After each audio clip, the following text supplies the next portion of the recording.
ये 1 घंटे का प्योर सिनेमा एक्सपीरियंस था। वेयरवुल्फ बाय नाइट मेरी जिंदगी को और रोशन कर देता है, क्योंकि मैंने कभी भी एमसीयू से कुछ भी मांगा है तो वो यही था। बकचोदी मत करो, सीरियस रहो, अपने काम की इज्जत करो और मजे दो। खैर, एमसीयू का TV special werewolf by night 1 घंटे के लिए एक ऐसी मूवी है जो अपने सब्जेक्ट मैटर के साथ रिस्पेक्टफुल, स्केरी और फन भी रहती है, जिसके ऊपर अपन और बात करेंगे। मगर इससे पहले मोटी मोटा इसकी कहानी जान लेते हैं कि सबसे पहले एक ग्रुप ऑफ मॉन्स्टर हंटर्स को ब्लडस्टोन कैसल में बुलाया जाता है एक फ्यूनरल के लिए, क्योंकि उनका जो लीडर है यूलिसिस ब्लडस्टोन, उसका देहांत हो चुका है। उनकी मौत के बाद ब्लडस्टोन वेपन का अपना उसको एक नया मास्टर चाहिए, जिसको सिर्फ एक जिम्मेदार और सबसे इंपॉर्टेंट मॉन्स्टर हंटर ही जीत सकता है। तो आगे चल के सब अपने फ्यूनरल वाला रिचुअल करते हैं, सब अपने अपने कैरेक्टर्स को इंट्रोड्यूस करते हैं कि हमने कितनों को मारा, किसकी कितनी भौकाल है। लेकिन जैक रसल ने सबसे ज्यादा जाने ली होती है, वो भी इतनी ज्यादा कि वो एक्चुअल में गिनती भी करना भूल चुका होता है। हमें आगे पता चलता है कि जैक को तो ब्लडस्टोन चाहिए भी नहीं था, वो तो सिर्फ अपने दोस्त को यानी मैन थिंग को छुड़ाने आया है,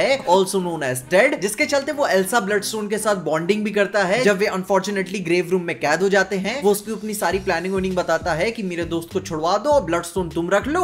आगे चल के वो डील करते हैं और काफी खून भी बहता है और टेड आजाद होके भाग जाता है। मगर फिर पता चलता है कि ये सारा खेला एक्चुअल में जैक के लिए रचा गया था। वो बाकी मॉन्स्टर हंटर्स उसके टेरर को जानते थे, क्योंकि ये अपनी इंसैनिटी से अपने ही जात के लोगों की जान ले रहा था, जिसको जाने अनजाने में एल्सा ने मदद की, क्योंकि उसे यहाँ पे नहीं रहना था। तो वो अब इसके साथ गेहूं के साथ घुन की तरह पिसेगी। दोनों को फिर केज में बंद कर दिया जाता है, जहां वेरूसा ब्लडस्टोन वेपन से वेयरवुल्फ को फुल मून से पहले ही जगा देती है, जहां फिर कैसल में मौत का नंगा नाच होता है। जैक ने पहले ही वार्निंग दे दी थी कि कोई मर्सी नहीं होगी और वो किसी को नहीं छोड़ेगा सिवाय एल्सा के, क्योंकि वो उसके दिल में उसके लिए एक सॉफ्ट साइड हो गया था। वो उसे ना मारने के लिए सब ट्राई करता है, उसकी स्मेल भी सब ले लेता है, क्योंकि पास्ट में एक बार उससे ये काम कर गया था। अपने वेयरवुल्फ भैया खूबसूरत लड़कियों के लिए थोड़ा सा सॉफ्ट साइड तो रखते ही। खैर, एंड में एल्सा को बचाते हुए अपने टेड ड्यूस एक्स मैकिना की हेल्प से प्रकट हो जाते हैं, जो कि एक्चुअली में वो आधे रास्ते में जाते हुए सोचा होगा कि भाई यार मेरा दोस्त कहां पे है जिसने मेरे को छुड़वाया था। खैर, वो चीज मैन थिंग की मेरे को काफी स्वीट लगी। दोनों एकदम भाइयों की तरह एक दूसरे के साथ एल्सा की बात करते रहते हैं। जैक भी उसका बहुत ही ख्याल रखता है, जिसको लेकर दोनों एक दूसरे को बहुत सपोर्ट करते हैं। जो कि गुरु, अब अगर यहाँ पे कैरेक्टर बॉन्डिंग्स की बात करें तो इस स्पेशल में कैरेक्टर्स की बॉन्डिंग सच में बहुत ही स्पेशल थी। अपने टेड और जैक की केमिस्ट्री तो स्वीट सी थी, मगर उसके ऊपर से आपको एल्सा और जैक के बीच में वो ग्रोइंग केयर समझ में आ जाता है, जो कि अभी वो प्यार नहीं है, बस शुरुआत है। जो कि ये एक बेहतरीन एक्टर की निशानी है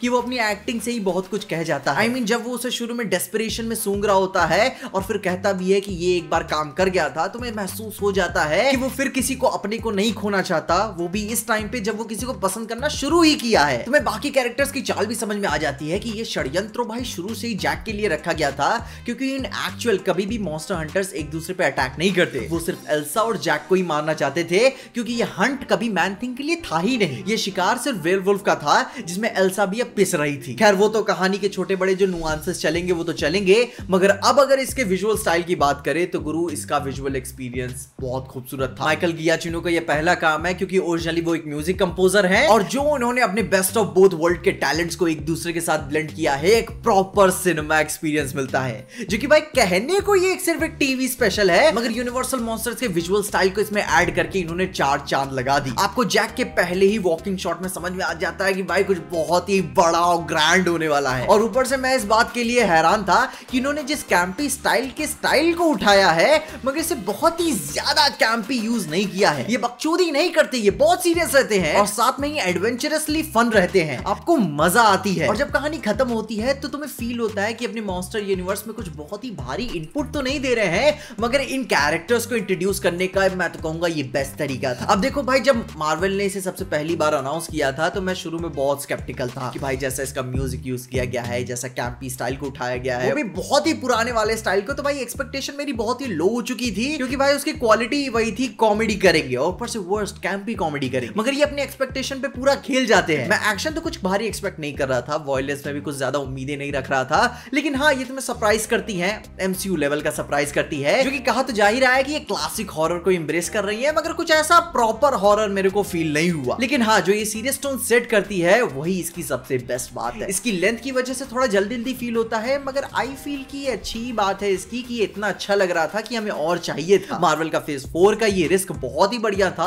तो होप करता हूं कि हमें इसे और कैरी ऑन करते हुए देखने को मिलेगा और टेड और जैक के बारे में और भी चीजें देखने को मिलेंगी। ऊपर से मजे की बात बताऊं, ये साले एक्नॉलेज करते हैं कि इनका मॉन्स्टर वर्स अपने अर्थली एवेंजर्स के नीचे एग्जिस्ट करता है, जो कि एज अ मेटाफोर था और वर्ड्स को दिखाने का, क्योंकि heaven is above us and hell is below us. और अगर आगे केविन फाइगी इसका मूड बनाते हैं तो काफी कुछ अच्छा बोल्ड देखने को अपन को मिल सकता है। ओवरऑल मैं बोलूं तो बहुत ही एंजॉय किया मैंने, मजा आई, एमसीयू की तरफ से कुछ नया मिला। बस तकलीफ यही है कि भाई मार्वल ने इसे भाई मार्केट नहीं किया अपने आर रेटेड प्रोजेक्ट को, जैसे वो अपने बाकी प्रोजेक्ट्स को करता है। ऊपर से भाई हिंदी में इंडियन ऑडियंस के लिए डब भी नहीं किया, रीच और कम हो जाएगी, जो कि भाई एमसीयू को करना तो जरूर चाहिए था, वरना ये तो एमसीयू के डिज्नी प्लस शोज के कंपैरिजन में बहुत ही बढ़िया था, सीरियस भी है और तुमको मजा भी देता है। खैर तुम बताओ क्या तुम्हें मजा आई, क्योंकि मैंने तो बहुत ही अच्छा टाइम बिताया। इन सब बातों के साथ साथ तुम अपने एक्सपीरियंसेस मुझे जरूर बताना कि तुम्हें इस मूवी में स्पेशली क्या बात अट्रैक्ट करती है। और ये सारी बातों के साथ साथ अगर आपको एमसीयू में डेयरडेविल का पहला इंट्रोडक्शन देखना है तो आप मेरी ये वाली वीडियो जरूर चेकआउट करना, शी हल्क की,